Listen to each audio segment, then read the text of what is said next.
Kasi naman, itong mga nagsasabi na literal yung bloodbath, mga anti-Duterte yan since birth. Since birth, yeah. Yung term ni Vice President Inday Sara Duterte. At lumalabas talaga na basta't lang may masabi ba, may masabi, kahit naman mali na yung kanila nagiging pahayag, pinapanindigan na lang. Pero tama yung kay Vice President Inday Sara. She's very confident. In fact, ang kanya nga, pag natuloy ito sa talagang trial, maganda rin yun. At mukhang yung sinasabi niyang bloodbath, meron siya talagang mga ebidensyang ilalabas na talagang ikasisisi ng kasalukuyang administrasyon. Andiyan na mismong kanilang aliado, campaign manager nila nagsabi na itong impeachment complaint, power and driven by money, power and driven by suhol, by bribery. Pirma ka, may kapalit kang pera. Mismo, si Congressman Toby Tiangco ang nagsabi niyan. Hindi yan sabi ni Atty. Vic Rodriguez, hindi yan gawa ni Maharlika. Yan ay sinabi mismo ni Congressman Toby Tiangco. So recently, Attorney Vic ay nagpa-interview si Marcos Jr. Sa kanilang aso. Okay? Sa kanilang aso na laging nandyan, tagaligtas sa kanilang mga kalokohan. Anyway, ang gusto ko lang tanungin dito ay binanggit, I think yesterday dyan sa Pilipinas, na ni Marcos Jr. na hindi daw niya kailangan ng kaaway, kailangan niya ng kaibigan. At sabi niya, ako ayoko ng gulo. Gusto ko magkasundo lahat ng tao, mas maganda. Sabi niya, mas maganda kasi marami na akong kaaway. Hindi ko kailangan ng kaaway, kailangan ko ng kaibigan. So, alam ko ang pinatutunguhan niya dito, ang mga kaaway niya, una-una niyang inaway, actually, hindi naman siya inaway, ang mga Duterte. So, bago mo sagutin yan, ako kasi ang punto ko dyan, ngayon ka pa makikipagbate, ikaw ang dahilan ng, pag-kidnap kay Pangulong Duterte at itong pagpapa-impeach kay Inday Sara. Your comment dyan sa kanyang statement, Attorney. Wala namang nakikipag-away sa kanya. Siya ang mahilig. Yeah. Kaya siya nagkakaroon siguro ng kaalitan dahil siya yung nakikipag-away. Yung mga taong totoo at alyado niyang talaga, inaway niya. At yung sinasabing magkaisa, lip service na lang yan, pambubudol yan. Yeah. Paano tayo magkakaisa? Yung tao, di bali na yung naging Pangulo, yung kapwa namin Pilipino, na ang pangalan ay Rodrigo Roa Duterte, ipinagkanulo mo nga sa kamay ng banyaga Yeah. Paano ngayon na susundin ng Pilipino? Paniniwalaan yung sinabi mo na ang aspirasyon mo magkasundo-sundo ang Pilipino. Ikaw ang dahilan kung bakit nagkawatak-watak ang Pilipino. Tatandaan ninyo, nung siya'y kumandidato noong 2022, the messaging was on the platform of unity and continuity. Where is unity? Asan ang unity? Ipinagkanulo mo ang kapwa natin Pilipino sa kamay ng mga naglalaway na banyaga dyan sa ICC. And it's very easy for him to be saying na gusto niya magkapati. But of course, I cannot and I do not speak on behalf of the Dutertes and of Vice President Inday Sara Duterte. I speak as a Filipino. If any leader will call for unity, kinakailangan magmula muna sa kaibuturan ng kanyang puso, yung nananawagan ng pagkakaisa, yung layunin na yan. Dapat mo munang patigilin yung patuloy na political persecution na nagaganap sa ating bansa. Yan ang susi. Kaya mo ba napabalikin si Pangulong Duterte agad-agad? O sasabihin mo na naman, wala na sa kamay mo dahil nasa International Criminal Court na yan at ang jurisdiction sila na, etc., etc., etc. On the first place, hindi tayo umabot dapat sa ganitong estado kung hindi mo pinagkanulo ang kapwa natin Pilipino. Pangalawa, paano tayo magkakaroon ng pagkakaisa? Sinasalaula nyo yung pera naming mga Pilipino. Nasaan na yung pondo ng DBP at Land Bank? Yung 75 billion na mismong International Monetary Fund nagsabi, you have to put back this money sa DBP at Land Bank of the Philippines. Otherwise, they will suffer from a serious liquidity problem. Nasaan yung pera ng mamamayang Pilipino? Bakit nyo sinalaula yung 6.326 trillion pesos 2025 national budget? O paano tayo magkakaroon ng unity? Ito'y pambubuto lamang. Solin nyo yung pera ng mamamayang Pilipino. Sa pagkakilala mo kay Marcos Jr., yung statement niyang yon na gusto niyang, ayaw niya ng kaaway, gusto niya ng magkipagbatiba or something like that. Sa tingin mo ba itong statement niya galing to sa kanya o may nag-utos sa kanya? Ang cut-off ko nung naging Pangulo na siya hanggang sa lahat ng ginawa niya nung Pangulo siya. Walang dahilan para maniwala Whether ito'y galing sa kanya o hindi galing sa kanya, kung ito ay pinabasa lamang o hinanda lamang siya, walang dahilan ang mamamayang Pilipino maniwala. Dahil babalikan lang natin yung mga naging pronouncement niya. Nasaan na? Yung 2 pisong kilo kada 20 piso kada kilo ng bigas. Nasaan na? Nasaan na yung murang bigas? At sinabi na meron na raw sa Cebu, meron sa Metro Manila for a limited time only. At hindi pwedeng ipagyabang yun dahil may pera din ng Pilipino ron Heavily subsidized yun, Maharlika. Ang kada kilo, kung 35 pesos ang pinakamura, every kilo may subsidy tayo ng 15 pesos per kilo. Pera ng mamamayang Pilipino yun. So hindi pwedeng ipalandakan na ito'y programa ng kanyang administrasyon. Yan ay sinasubsidize o inaayudahan nating mga Pilipino gamit ang ating mga buwis. Kaya hindi pwedeng paniwalaan. Iuwi ninyo si Tatay Digong. Iuwi ninyo si Tatay Digong. Sinabi rin niya, natutol siya dito sa impeachment complaint laban kay Vice President Inday Sara. Ano nangyari? O hindi ba't yung anak niya pang nanguna sa plenaryo ng mababang kapulungan kung bakit tumakbo itong illegal, unlawful, invalid, and unconstitutional impeachment complaint laban kay Vice President Inday Sara Duterte. Gusto natin ang isang bansang payapa. Gusto natin ang isang bansang nagkakaisa dahil gusto natin ay kaunlaran. Lalong-lalo na para sa ating mga kabataan. Subalit, hindi pwedeng lip service. Hindi pwedeng pambubudo lamang. Alright mga kababayan, so tayo po ay magkakaroon ng another reaction video dito po sa naging pag-uusap po ni Madam Maharlika at ni Attorney Vic Rodriguez sa kanilang Facebook page live kanina. Ito nga po yung tungkol sa impeachment na nalalapit, no? Impeachment trial po ni VP Sara Duterte. At alam naman po natin na ito ay isang makasaysayang pangyayari sa politika ng Pilipinas. Dahil siya po ang kauna-unahang vice presidente ng bansa na na-impeach ng House of Representatives noong February 5, 2025, if I'm not mistaken, no? So, ilan dito sa mga paratang sa kanya ay talagang mabibigat, no? Na ito nga po yung culpable violation of the Constitution, betrayal of public trust, graft and corruption, at iba pang mabibigat na krimen yung talagang nililink dito sa ating pinakamamahal na VP Sara Duterte, no? So, ang impeachment ay nag-ugat po kasi sa kontrobersya kaugnay sa paggamit nga ng confidential fund, na alam naman po natin na hindi lang naman po ang OVP ang may confidential fund, pero talagang tinira talaga ang Office of the Vice President, no, dito sa kanyang paggamit nga ng confidential fund at intelligence funds ng kanyang opisina at ng Department of Education.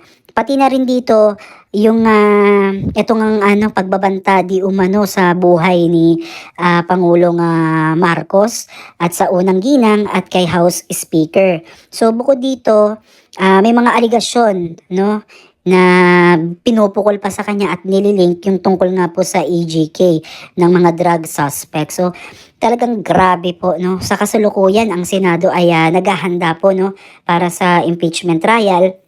Kung saan ang mga senador ang magsisilbing hukom sa kaso. So may mga panawagan mula sa ilang mga mambabatas na panatilihin ang kasalukuyang impeachment rules upang maiwasan ang anumang bias sa proseso. So kung maalala nyo sa ilang mga interview na lumabas kay VP Sara Duterte, no, gusto niya nga daw na matuloy itong trial na to.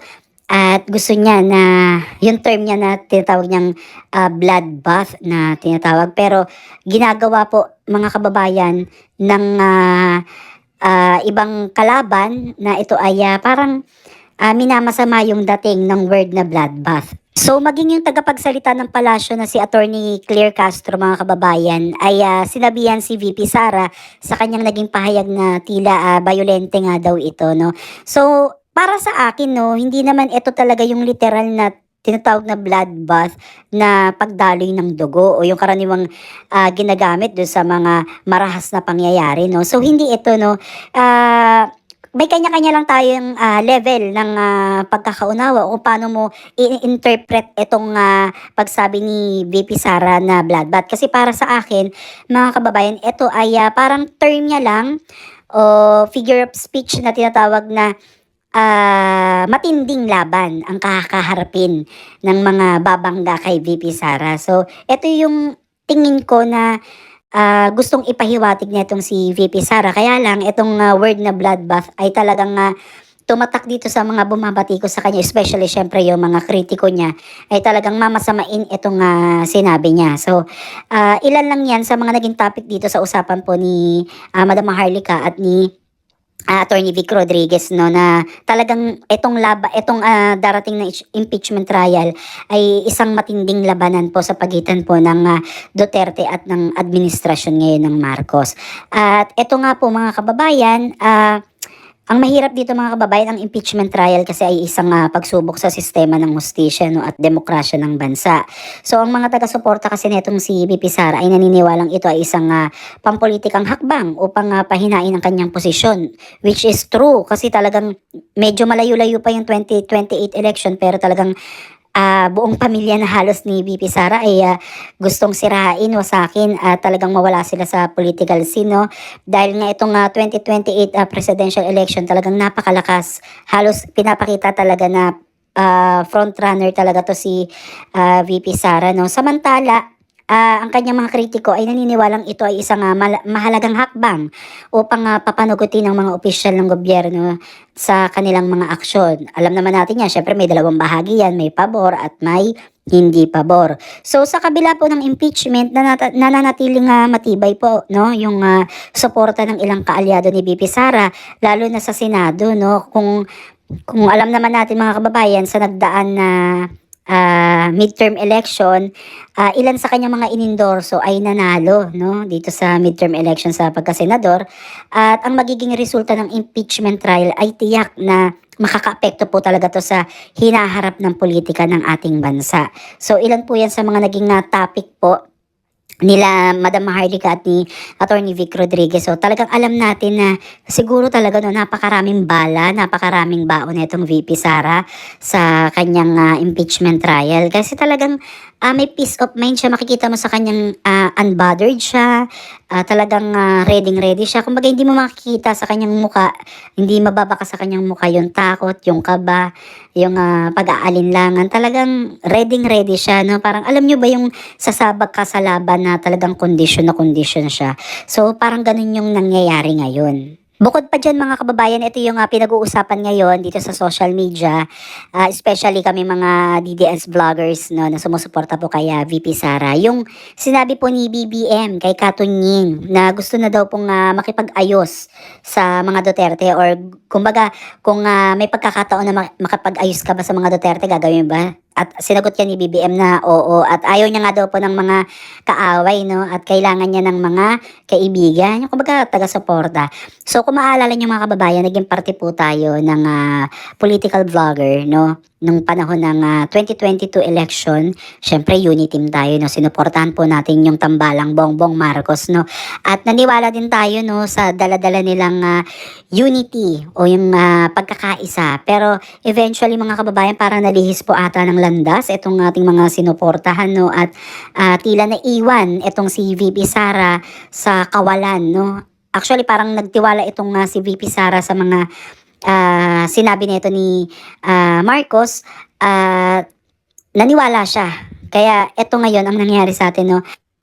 In exchange na naniwala siya, ito yung nangyari sa ating bansa. Parang halos hindi na natin makilala yung nangyayari, ano ba yung paniniwalaan at gagawin natin, no.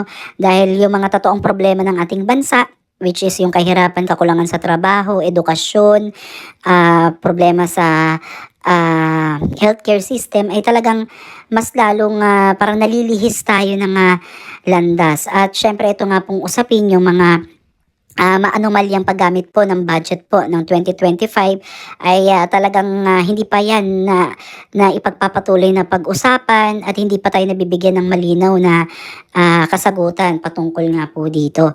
So kayo mga kababayan, naniniwala ba kayo na gusto talaga ni BBM na ayos o makipag-alyansa ulit dito sa Duterte, o sa tingin nyo ba ay inutusan lamang itong si BBM, no, na ganito yung sabihin dahil nga syempre sa nangyaring nakaraang eleksyon ay nakita po nila yung naging epekto po ng kanilang political strategy, no, na talaga namang halos parang nawala ng amor yung mga tao sa kanila. At kung talagang malakas sila, halos lahat dapat ng inendorso dito sa alyansa ay nakapasok. Kaya lamang talagang ramdam mo at ramdam din ng ordinaryong Pilipino yung katotohanan na nangyayari sa ating bansa, no? At hindi mo yan maitatago dahil talagang lalabas at lalabas po talaga yung mga pagkakamali at mga baho na dapat alam ng mga tao. So bilang isang mamamayang Pilipino at botante, mga kababayan, karapatan po natin, no, taxpayer tayo, alamin